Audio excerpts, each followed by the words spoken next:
Hello, everyone, and welcome to episode 3 of Off the Grid, the series where we take a look at tracks that have hosted F1 races in the past and tracks that have never been on the F1 schedule, and then see if we can beat a target lap time set to us by ChatGPT on Assetto Corsa. After a second mid-season break, Formula One heads stateside once again for its America's stint, with the United States Grand Prix at COTA this weekend. Let's see what a change of venue to one of America's most iconic circuits would look like.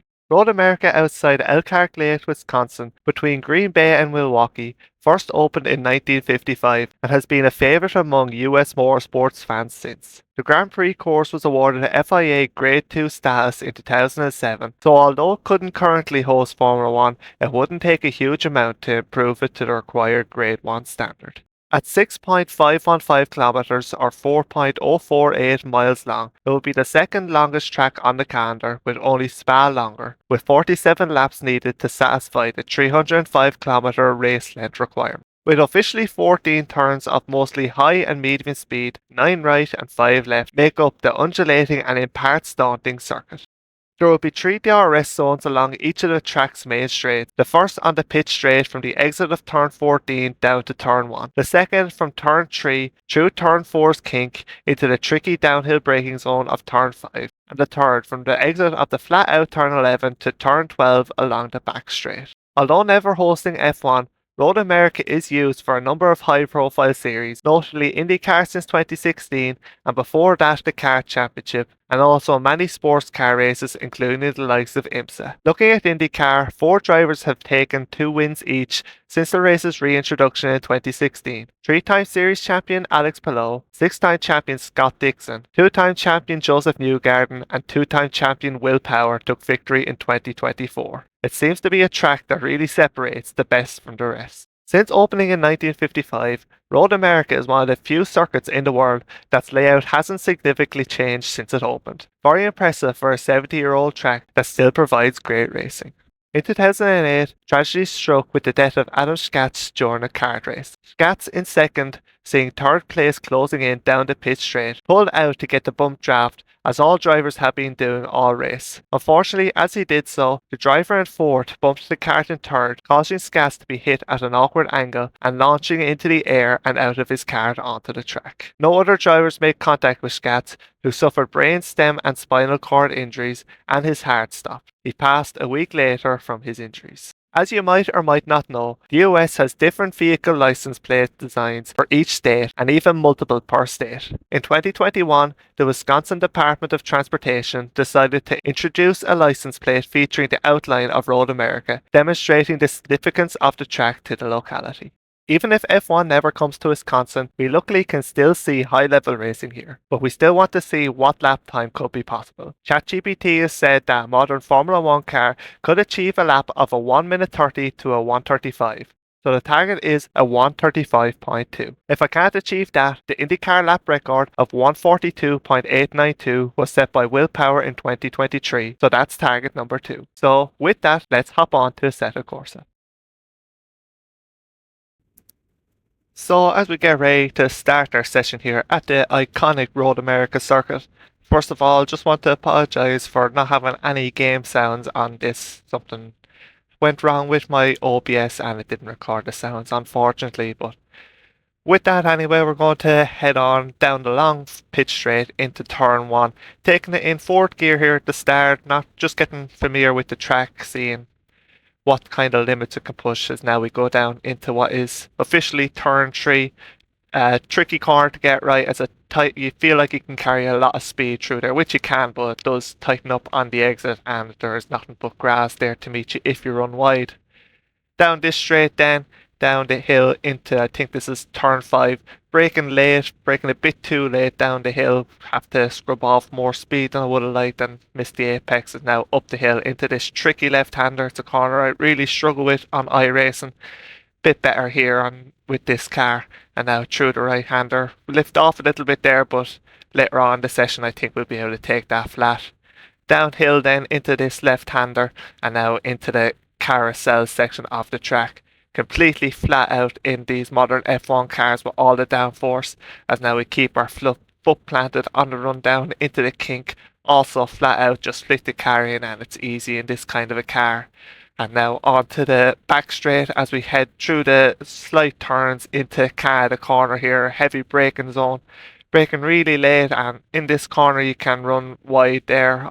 There's a bit of runoff, there isn't grass to meet you, and now into the final sector of the track, uphill through the left-hander, and now a blind apex for the final corner.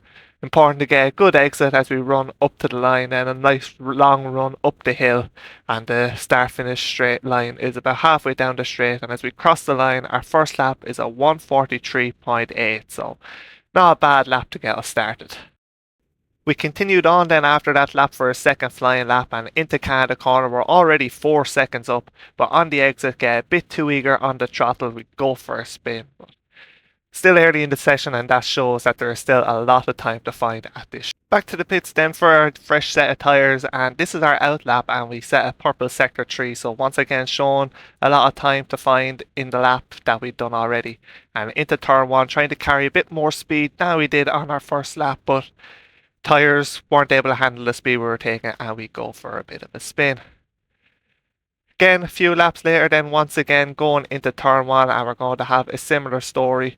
Taking a bit too much curb there, and that upsets the car, and another lap finish before it even starts. So something I tried to do was out of the pits, going the wrong way down to the end of the lap and then starting it, so we didn't have to do a full out lap. But as you can see here, the time doesn't reset when we cross the line doing that, so unfortunately that little tactic isn't going to work.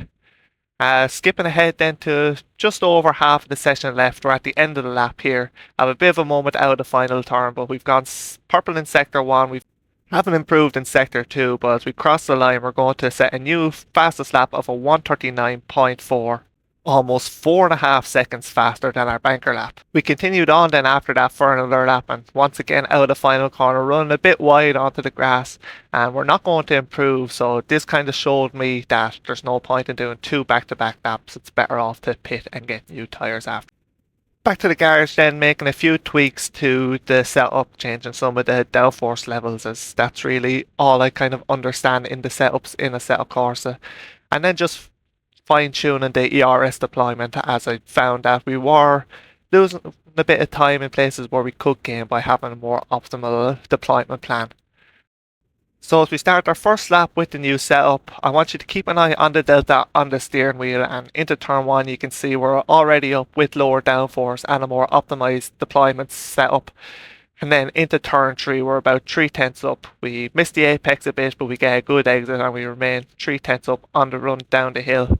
Skipping forward a bit then through this left-hander, we're about 1/10.5 up, and then on this section I changed it so we weren't applying any ERS here, and you can see that we lose about 2/10 on the run down the hill into this left-hander. But you're going to see that on the exit and through the carousel we're going to continue to gain time, because I wasn't applying any ERS through here before, and now we're deploying it all the way down along this straight and through the kink and down into Canada corner. And you can see we're already 7.5 up, and with more speed we're going to continue to improve on that delta. Now 8.5 up as we brake for Canada corner. Don't get a great turn in there, we missed the apex a bit. But now through the final section of the lap, through the left-hander and into the final turn, we're almost a second up on our lap. So try to get a good exit here, so we're going to improve. Don't get a great run through the final turn, but we're still going to improve by just under a second to set a 1:38.4. So back to the garage after that to make a few final tweaks to the ERS deployment, as I felt there were still some areas that we could improve. And at the end of our next flying lap, we're going to set an almost identical lap time to our personal best. So there is some more tweaks that could be made to our deployment. And we're going to make those changes here as we get ready for our final lap in this session, which I managed to get audio for from the replay. I could have done it for all of the laps, but really I didn't want to put in that much effort, and it was easier to just get for the final lap, which is our best lap. And I have a bit of time here. I should probably say that DRS was broken on this track. I wasn't able to open it in any of the areas where I said that could be opened earlier in the video. So something to keep in mind and something to take into account with why our lap times might be a bit slower than they really could have been. So as we come out of the final turn for the second to last time to start our final lap, I'm going to let you enjoy this one with the engine sounds.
come out of the final turn, we're going to nail the exit, and we have pretty much perfected the ERS to final. We're going to continue to gain time all the way up to the line. As we cross the line, we're going to improve by 1.1 seconds to set a 137.3.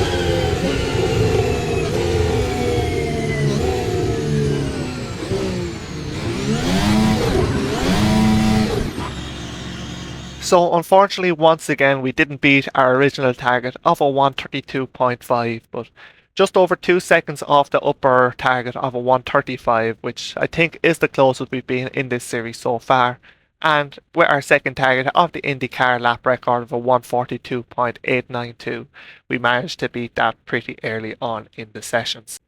I do think a 132.5 is probably possible. I think I could even do it if I spent a bit more time out and spent a bit of time trying to properly get the hang of the setups in this car in a set of course. But that's the challenges in this video of 30-minute session to try and get it done, and don't want to go any more than that.